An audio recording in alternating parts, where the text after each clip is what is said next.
আবার ধরা পড়ল একসঙ্গে দুটো গোখরো সাপ। বেগুনবাড়ি রাজিয়াপল্লী মসজিদের পাশে একটি কুয়োতে সাপ দুটো পড়ে যায়। আমাদের এই সহৃদয় ব্যক্তি তৎক্ষণাৎ সে মুহূর্তে ওখানে পৌঁছে সাপ দুটি উদ্ধার করে বাক্সবন্দি করে রেখেছে। পরবর্তী সময়ে এদেরকে নির্দিষ্ট একটি জায়গায় ছেড়ে আসা হয়।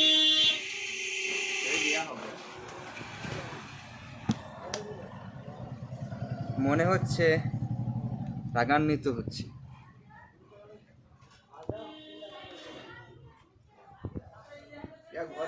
সাপের ইনজেকশন নয় এটা।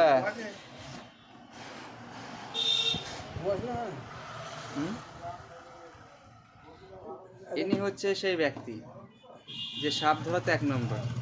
পরবর্তী সময়ে নাম্বারটা আমি স্ক্রিনে দিয়ে দেবো। কোথাও সাপ যদি আপনারা দেখতে পান মারবেন না, এনাকে ফোন করবেন, উনি গিয়ে সাপগুলো অবশ্যই ধরে নিয়ে আসবে।